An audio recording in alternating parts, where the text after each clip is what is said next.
Hello everyone, previous সেকশনে আপনারা যে ট্রায়াঙ্গলটি দেখছেন এরকম একটা ট্রায়াঙ্গল তৈরি করব HTML এবং CSS ব্যবহার করে। তো চলুন শুরু করি। আমি আমার HTML পেজকে আমার যে স্টাইল শিট style.css এটার সাথে কানেক্ট করিয়েছি লিংক এলিমেন্টের মাধ্যমে। এখানে আমার ক্ষেত্রে এটা style.css। আপনি যদি এক্সটার্নাল CSS ফাইল ব্যবহার করেন এবং এটা আপনার যে ফাইল নেম, আপনার ফাইল নেমটা শুধু এখানে বসাবেন এই href এর ভেতরে। আমার ক্ষেত্রে এটা style.css।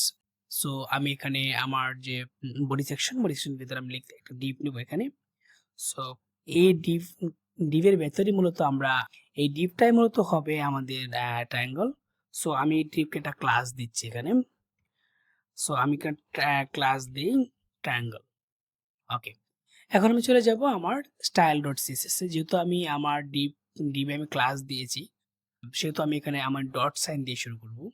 আর আমি যদি এখানে আইডি দিতাম, এখানে মনে করেন যে এখানে আইডি, ক্লাসের বদলে আইডি, তাহলে আমি এখানে হ্যাশ সাইন দিয়ে শুরু করতাম। সো আমি এখানে ক্লাসই দিব। তো এখানে ডট সাইন দিয়ে আমি আমার ক্লাসকে সিলেক্ট করব। ক্লাস হলো ট্রায়াঙ্গল। আমি যে ডিভ নিয়েছি ডিভের ক্লাস হলো ট্রায়াঙ্গল। তারপরে আমি একটা কার্লি ব্র্যাকেটস দিব। এখানে কার্লি ব্র্যাকেটসের মাধ্যমে ভেতরে আমি লিখবো আমার সিএস এর যে কোড, আমি যে স্টাইল করতে চাই এটাকে, বা আমি একটা ট্রায়াঙ্গল তৈরি করতে চাই।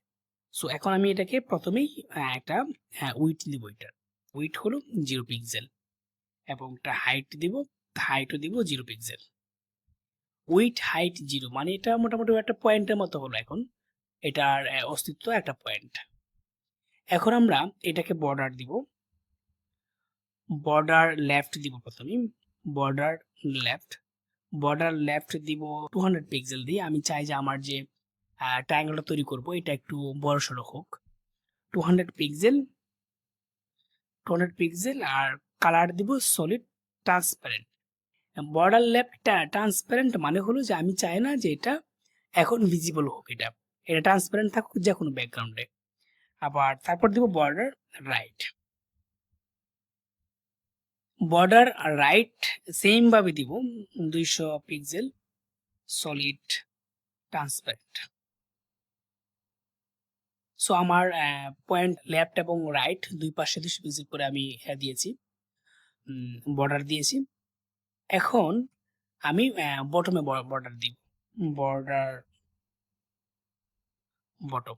বর্ডার বটম যেহেতু আমার দুই পাশে 200 200 400 দিয়েছি, সো আমি বরাবর দিব 400 পিক্সেল।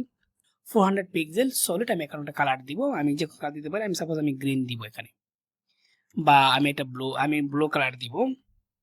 ওকে, আমার ত্রিভুজ হয়ে গেল। এখন আমি চাচ্ছি যে আমার ত্রিভুজটা, আমার যখন স্ক্রিনটা বড় হয়, আমার ত্রিভুজটা বাম পাশে চলে আসে, স্ক্রিনের বাম পাশে চলে আসে। সো আমি চাচ্ছি যে ত্রিভুজটা সেন্টারে থাকবে। এখন আমি এটাকে মার্জিন দেবো, একটা মার্জিন 0 অটো।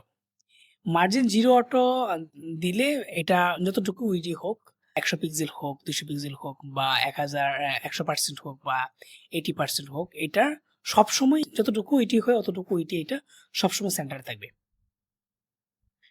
সো এই ছিল আমাদের how to make a triangle using HTML and CSS।